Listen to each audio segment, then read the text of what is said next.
माघी महीने में मनाए जाने वाली महालक्ष्मी पूजा, जो कि माणवसा गुरुवार भी बोलते हैं, हर गुरुवार को की जाती है। उसको मैं हिंदी में आज आपसे शेयर करने जा रही हूँ, क्योंकि ये यूट्यूब में बहुत कम है।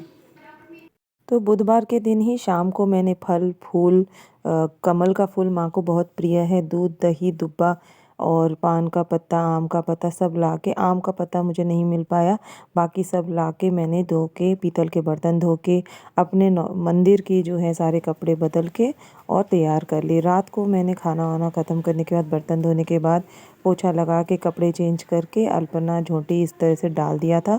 फिर मैंने सुबह ब्रह्म मुहूर्त में उठ के नहा धो के पहले बाहर द्वार में कलश स्थापना की, कलश में पूजा करके माँ का आह्वान किया। और उसके बाद फिर मैंने तुलसी वेदी के वहाँ अपना नॉर्मल जैसे पूजा करते हैं, पहले माँ की पूजा की, वहाँ पर उनको भोग लगाया। और उसके बाद फिर मैंने, देखिए, जहाँ जहाँ माँ के पद चिन्ह थे, आपको पहले ही वहाँ पर जो है फूल, एक एक गेंदा फूल, जो भी फूल है वो आप वहाँ रख सकते हैं। अल्पना झोटी डालते टाइम मैंने जो है थोड़ा सा उसमें आलता डाल दिया था, ताकि वो थोड़ा सा अच्छा निखर के आए, क्योंकि वाइट टाइल्स पे इतना दिखता नहीं है, अगर आलता डालने से थोड़ा सा निखर के आता है। उसके बाद फिर मैंने अपने मंदिर में पूजा की, वहाँ अपने जो प्रभु हैं उनको पूजा की।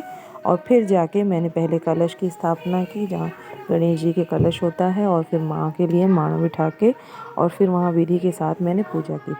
तो वैसे तो पूजा विधि जो है आपको यूट्यूब चैनल्स पे बहुत सारे मिल जाएंगे, लेकिन अगर कोई हिंदी में जानना चाहता है तो मुझे जितनी जानकारी है मेरे परिवार से, मेरे बड़े बुजुर्गों से, मैं उतना आपसे शेयर कर सकती हूँ।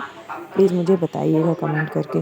उसके बाद फिर हमने माँ को भोग लगाना है फलाहार का, और 12 भोग का जो है भोग लगाते हैं।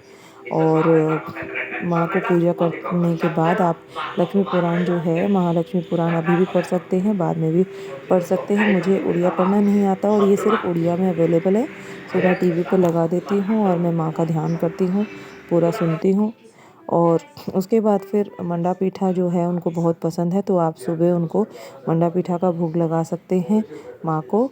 और दोपहर के टाइम जो है, दोपहर के लिए आप खिचड़ी, पूड़ी, चावल, अरवा चावल, खीर और भजा, ये सब जो है, जो सीज़नल सब्जियां हैं, बिल्कुल शाकाहारी खाना जो है, शुद्ध देसी घी में बनाया हुआ, वो आप माँ को चढ़ा सकते हैं।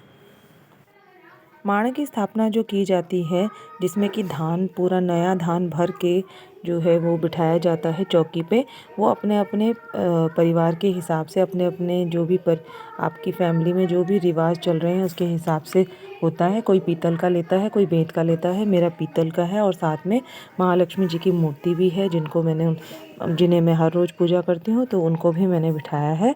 और बेंत के माण के ऊपर मैंने 3 सुपारियों को जो है हल्दी में, पानी में, गंगा जल में धो के उन्हें भी स्थापित किया है। माणवसा गुरुवार में महालक्ष्मी जी की पूजा जो है वो 4 हफ्ते अगर आते हैं तो 4 हफ्ते की जाती है, 5 हफ्ते है तो 5 हफ्ते। लेकिन हम लेडीज़ को कुछ बातों का ध्यान रखना पड़ता है, उसकी वजह से अपने सामर्थ्य के हिसाब से करिए कि आप 2 बार कर सकते हैं, 3 बार कर सकते हैं, या चारों बार तो पॉसिबल ही नहीं है। तो मैंने जो है, मैं 2 बार, मैं सेकंड वाले में करके और थर्ड वाले में मैंने उठा दिया, क्योंकि फिर बाद में मेरे लिए उठाना मुश्किल हो जाता, इसलिए मैंने सेकंड और थर्ड किया, और फोर्थ में नहीं कर पाई। तो ये आपके ऊपर है, आप सेकंड करें, थर्ड करें, या थर्ड में बिठाए, फोर्थ करें। तो ये अपने अपने रीति के हिसाब से, जैसे आपके परिवार की रीति चल रही है, आपको उसी हिसाब से करना है। मगर यही है कि एक बार अगर, जैसे वो भी रीति है कि कोई एक ही बार बिठा देता है, कोई हर बार उठा के फिर बिठाता है। आप अपने परिवार के हिसाब से अपनी विधि को पूरा कीजिए। और मेरा ये मानना है कि सच्चे भक्ति से और सच्चे मन से करने से, छोटी से छोटी पूजा भी अगर आप ना भी इतना कर पाएँ, अगर थोड़ा बहुत जितना आपका सामर्थ्य है उससे कर पाएँ, तो माँ उससे प्रसन्न होती है। बस ये ध्यान रखिएगा कि हर चीज़ साफ़ सुथरी होनी चाहिए। तो आपको कैसी लगी ये वीडियो, प्लीज़ बताइएगा।